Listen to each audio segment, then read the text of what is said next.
수능 국어는 재능인가? 수능 국어 1등급을 받기 위해 독해의 재능은 충분 조건이 되지 못합니다.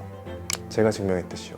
통일된 접근법으로 독서든 문학이든 문제를 풀면 실제 수능장에서도 이거는 된다라는 생각을 했기 때문에 수능 때도 그렇게 연습한 대로만 문제를 풀었고요. 저에 대한 확신이 생겼습니다. 문학에서 시간을 굉장히 많이 줄였고요.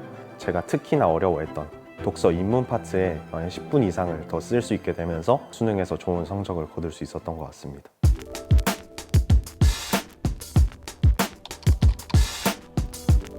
안녕하세요. 저는 한양대학교 기계공학부에 재학 중인 2학번 05년생 송준우입니다. 경희대학교 미디어학과 재학 중인 2학번 박승현이라고 합니다.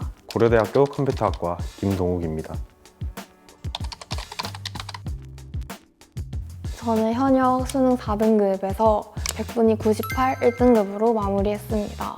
현역대 수능인 이사수능에서는 국어 4등급을 받았지만 석준쌤을 알게 된 2호 수능에서는 국어 1등급을 쟁취했습니다.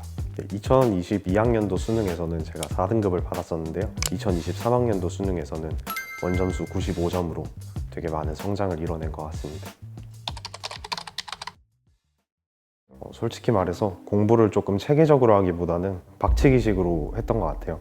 문학 같은 경우에는 처음부터 끝까지 지문을 다 읽고 나서 문제를 풀려고 했었고, 독서 같은 경우도 뭔가 글의 내용을 이해하려고만 하는. 석준쌤을 만나기 전 제 국어 공부 방법은 방향성 없는 양치기였습니다. 독서는 객관적인 기준 없이 이해를 목적으로 읽기를 반복했던 것 같고, 문학도 주관적인 감으로만 문제를 풀려 했던 것 같습니다. 기존 수능 공부를 그저 열심히만 했던 것 같습니다. 그냥 혼자서 기출을 분석을 한다던가 아니면 EBS 특수안에 실린 작품들을 분석을 혼자서 하면서 공부를 했던 것 같습니다. 제가 재수 초기에 하루에 국어 공부를 제일 많이 했는데도 성적은 전혀 오르지 않았고 그때 실력도 전혀 오르는 느낌이 들지 않았습니다. 오로지 제 주관적인 감과 능력으로 풀려고 했기 때문에 의심과 불안이 더 쌓였던 것 같습니다. 저는 수시 위주로 공부를 했던 학생이었기 때문에 수능 국어를 이제 제대로 해본 적이 없어가지고 일관된 풀이가 없었거든요. 왜냐면 전 진짜 수특이랑 수원에 나오는 독서 지문들까지 거의 다 외웠거든요. 책을 많이 읽어서 지문을 읽는 속도 자체는 빠르다고 생각을 했었는데요. 그냥 처음부터 끝까지 그냥 무작정 읽고 이해하려고 했었고, 이해하지 못하는 내용이 나오면 계속 읽다가 무의미한 시간만 낭비하는 게 아닌가, 그런 생각이 들어서 많이 불안했습니다. 처음 선생님 강의를 접하게 됐을 때 그 선생님 가르침이 6월, 9월 평가 모의고사 그리고 수능에 다 적용이 되는 걸 보면서 이렇게 수능 공부하는 거구나 싶었고, 우암시 독서편을 딱 수강하고 나니까 평가원 지문은 딱 정해진 논리에 의해 글이 써질 수밖에 없고, 나는 그저 그 논리를 익히기만 하면 자연스럽게 글은 따라서 읽힌다라는 걸 느꼈을 때 이게 국어구나 싶었습니다.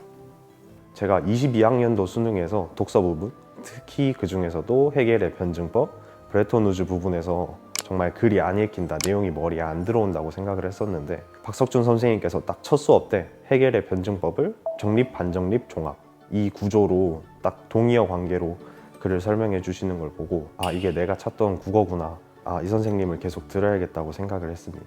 더 이상 문제들과 지문들에게 겁을 먹지 않게 된 순간이었던 것 같습니다. 제가 공부한 방법대로 적용을 하면 제가 예상한 대로 시험의 흐름이 흘러가고, 제가 문제를 풀 때 이런 게 나오겠지라고 생각을 하게 되고 답이 보이고, 이런 과정들이 반복이 되면서 이게 수능 국어구나 라고 깨달은 것 같습니다. 많은 강의들이 있지만 그 중에서도 기본기를 가르쳐주는 강의가 제일 의미 있었다고 생각을 해요. 독서나 문학 같은 지문들을 해설할 때에도 결국은 다 기본기를 써서 문제를 해설해 주는 거기 때문에 동의어 상대어 관계, 아니면 문장 구조, 의문사, 이런 기본적인 것들을 가르쳐 주는 게 제일 도움이 됐던 것 같아요.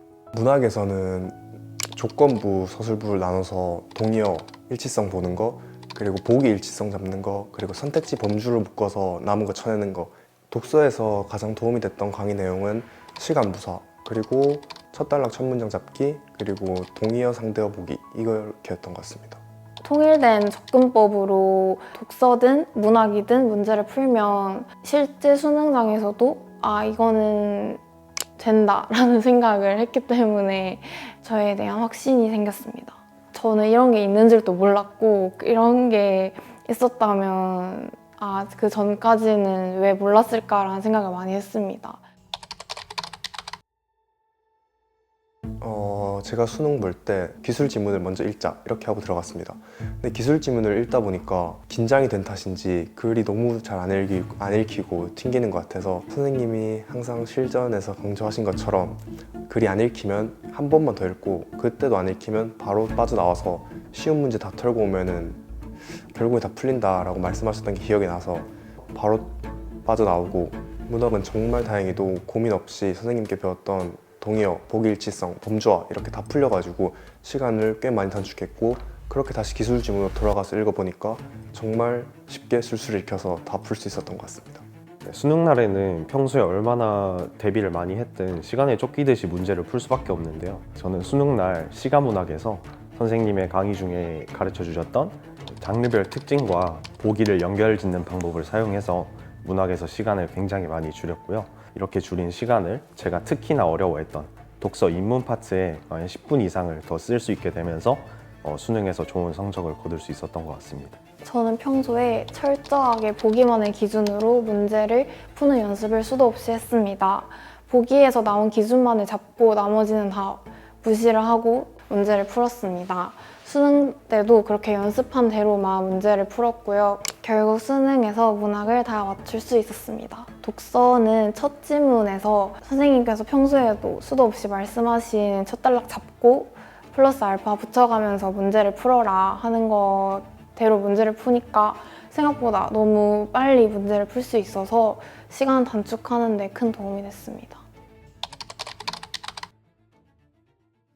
우선 제가 여태껏 해온 국어 공부와는 180도 다른 방향이었기에 선생님에 대한 신뢰가 필요한 것 같습니다. 또 그 선생님의 가르침을 이제 온전히 자기 것으로 만들기 위해 계속 노력하고 공부해야 되고 예전과는 달라진 스스로의 모습을 보며 자기 확신을 갖는 게 중요한 것 같습니다.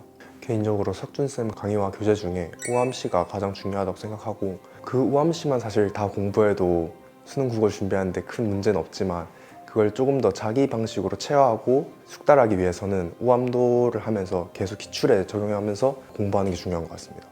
저는 제가 석준쌤이 된 것처럼 흉내내면서 공부를 하는 것이 가장 효과적인 방법이라고 생각합니다. 그저 강의를 수동적으로 듣는 것이 아니라 이렇게 문제를 접근했었어야 됐는데 아니면 이 지문에서는 어떻게 더 범주화를 할 수 있었고 엮어낼 수 있었을까 혼자서 한번 해설을 해보았고요. 그러고 나서 석준쌤의 해설 영상을 들으면서 어떤 부분을 내가 놓쳤고 어떤 부분이 선생님의 설명과 달랐는지 비교해보면서 공부를 했던 것 같습니다.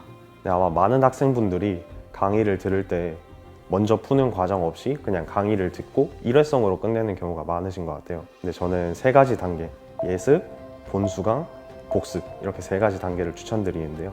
첫 번째로 우선은 지문을 자신의 방법대로 읽어봐야 합니다. 그러고 나서 강의를 수강을 할 때 선생님이 체크하신 부분과 본인이 체크한 부분이 어떤 게 다른지 체크를 하셔야 되고 그다음에 마지막으로 3, 4일 뒤에 자신이 필기했던 내용을 바탕으로 다시 한번 글을 쭉 읽어보면서 점검하는 과정이 필요할 것 같습니다. 한 번에 완벽할 수도 없기 때문에 강의를 여러 번, 지문을 여러 번 읽어보면서 선생님처럼 그런 지문을 읽을 때의 사고방식을 체화해 나가는 걸 추천드립니다. 첫 번째는 막연한 감만 있으신 학생분들에게 추천하고 싶습니다. 확실한 풀이법, 일관된 논리를 얻어가셨으면 좋겠습니다. 선생님의 풀이법이 처음에는 다소 낯설 수도 있고 아니면 어렵게 느껴지실 수도 있는데요. 초반 기본기만 익히시면 그것만 반복되기 때문에 그걸 계속해서 연습을 하시다 보면 결국에는 기본기로만 문제를 풀 수 있으실 겁니다. 국어 공부를 정말 많이 하는데도 실력이 오르는 느낌이 들지 않는 분, 객관적인 기준 없이 주관적인 감에만 의존해서 문제를 푸시는 분들, 3, 4등급에서 정체되고 있다는 느낌을 받으시는 분들에게 추천드리고 싶습니다. 네, 박석준 선생님의 강의는 상대어와 동의어 정도를 구분할 수 있는 어휘만 가지고 계시면 누구든지 수강할 수 있습니다. 내가 글을 체계적으로 읽지 못하고 있는 것 같다는 생각이 드시는 분들이면 꼭 이 강의를 수강해 보시기 바랍니다. 올바른 방법에 꾸준함이 더해지면 언젠가는 그 목표를 반드시 이룰 수 있습니다. 지금은 목표로 가는 과정 중에 하나일 뿐이니까 수험생분들 모두 포기하지 말고 끝까지 열심히 해주셨으면 좋겠습니다. 이것까지 해야 해 하는 것까지 굳이 하셨으면 좋겠습니다. 혼자서 이건 중요해, 이건 안 중요할 것 같은데 이렇게 평가를 하게 되는 순간 나중에 언젠가 후회를 하게 되실 수도 있습니다. 절대 자신과 타협하지 마시고 끝까지 힘내서 열심히 하셨으면 좋겠습니다. 여러분 모두 할 수 있습니다. 저 또한 3, 4등급에서 전전하다가 석준쌤께 논리 그리고 객관적 기준 이런 걸 다 배우고 제 걸로 만들기 위해 정말 많이 노력했고 그 끝에 수능 국어 1등급을 받을 수 있었습니다. 그렇지만 이런 생각을 하는 분들도 계실 수 있습니다. 수능 국어는 재능인가? 수능 국어 1등급을 받기 위해 독해의 재능은 충분 조건이 되지 못합니다. 제가 증명했듯이요. 또한 남과의 비교도 전혀 할 필요 없습니다. 단지 어제의 나보다 오늘의 내가 성장했다면 그걸로 충분히 잘하신 겁니다.